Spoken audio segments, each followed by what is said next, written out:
Bismillahirrahmanirrahim. Assalamualaikum warahmatullahi wabarakatuh. Alhamdulillahilladzi arsala rasulahu bil huda wa dinil haq liyudhhirahu 'alad dini kullih wa kafa billahi syahida, amma ba'du. Asyhadu alla ilaha illallah wa asyhadu anna Muhammadar Rasulullah la nabiyya wa la rasula ba'dah.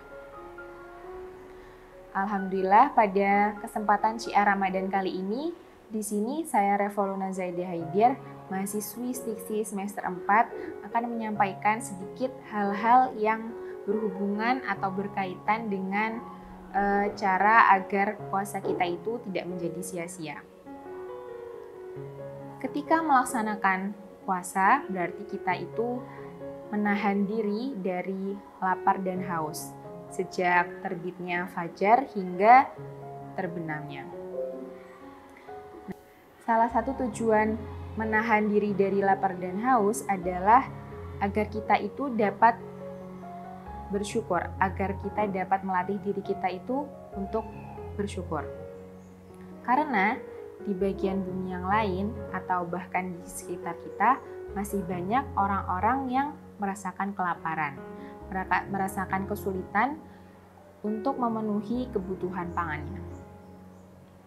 Ketika melaksanakan puasa itu bukan berarti ketika kita sudah bisa menahan diri dari lapar dan haus, itu sudah selesai kewajiban kita, sudah gugur puasa kita. Akan tetapi, ada hal-hal yang harus kita perhatikan ketika kita melaksanakan puasa. Hal-hal itu harus kita perhatikan agar nantinya puasa yang kita lakukan itu tidak sia-sia. Oleh karena itu, perlu atau penting bagi kita untuk mengetahui tindakan-tindakan atau perbuatan apa saja sih yang nantinya bisa membuat puasa kita itu sia-sia. Yang pertama adalah perbuatan atau perkataan yang tidak benar. Maksud tidak benar di sini tentunya menyimpang. Contohnya apa? Contohnya itu bisa berbohong, kemudian menipu, lalu memberi kesaksian palsu. Itu adalah perbuatan-perbuatan dan perkataan yang harus kita hindari karena itu tidak benar. Dalam sebuah hadis itu disebutkan bahwasannya Allah tidak menyukai hambanya yang melakukan puasa akan tetapi masih melakukan amaluzur wa qauluzur. Arti dari amaluzur dan qauluzur adalah perkataan dan perbuatan yang tidak benar atau menyimpang. Yang kedua adalah kejahilan. Artinya kita harus menghindari perbuatan-perbuatan yang nantinya bisa mengundang kepada kejahilan. Perbuatan-perbuatan yang nantinya bisa mengundang kerugian baik itu bagi kita sendiri ataupun orang lain. Kerugiannya bisa berupa kerugian fisik ataupun materi. Selanjutnya yang harus kita hindari adalah ghibah. Ghibah atau menggunjing atau membicarakan orang lain itu merupakan salah satu perbuatan yang nantinya bisa membuat puasa kita itu menjadi sia-sia. Puasa yang diibaratkan sebagai perisai itu bisa saja rusak atau hancur ketika kita itu melaksanakan atau melakukan ghibah.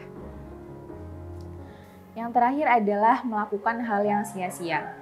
Dalam buku The Great Power of Ramadan disebutkan bahwasannya perbuatan yang sia-sia itu dapat berupa canda, tawa, dan nyanyian yang berlebihan.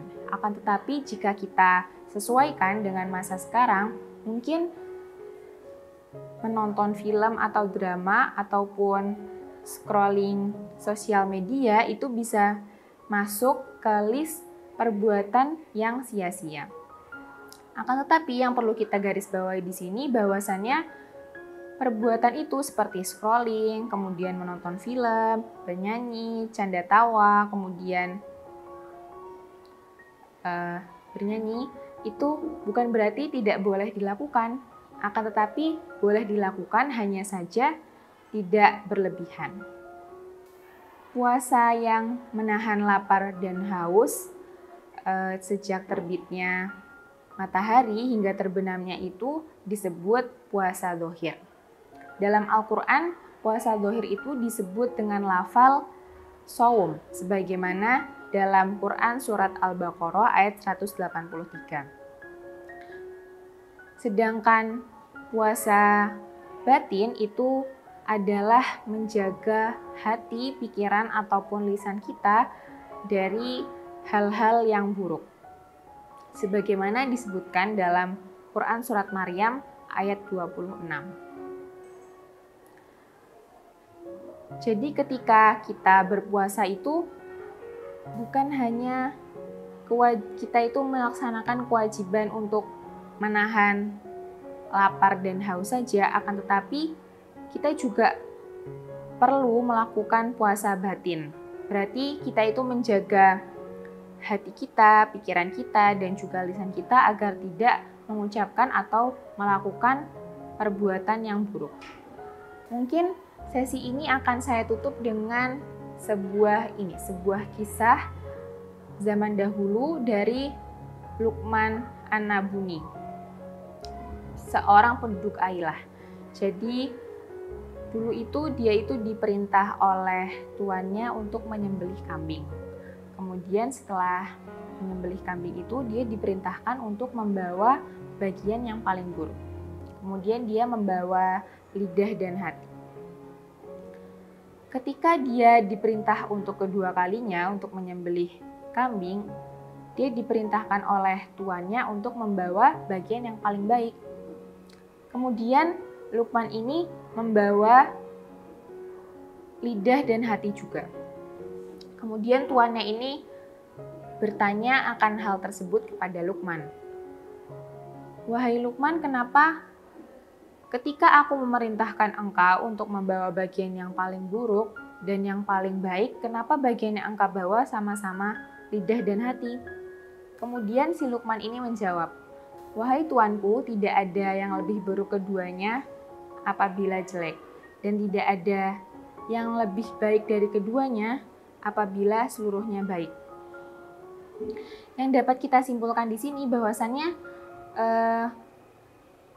ketika kita bisa melaksanakan puasa batin, selain kita juga diwajibkan untuk melaksanakan puasa dzahir itu, kita itu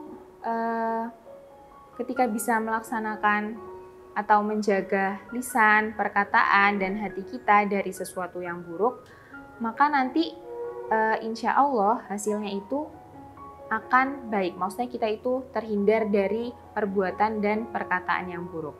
Jadi selain melaksanakan puasa dzahir yang berupa menahan diri dari lapar dan haus, kita juga diharuskan untuk melaksanakan puasa yang batin atau menjaga diri kita, hati, lisan, dan pikiran kita dari sesuatu yang buruk. Nah, mungkin itu saja yang bisa saya sampaikan. Semoga ada manfaat yang bisa diambil. Kurang lebihnya mohon maaf. Wal akhir mini. Wassalamualaikum warahmatullahi wabarakatuh.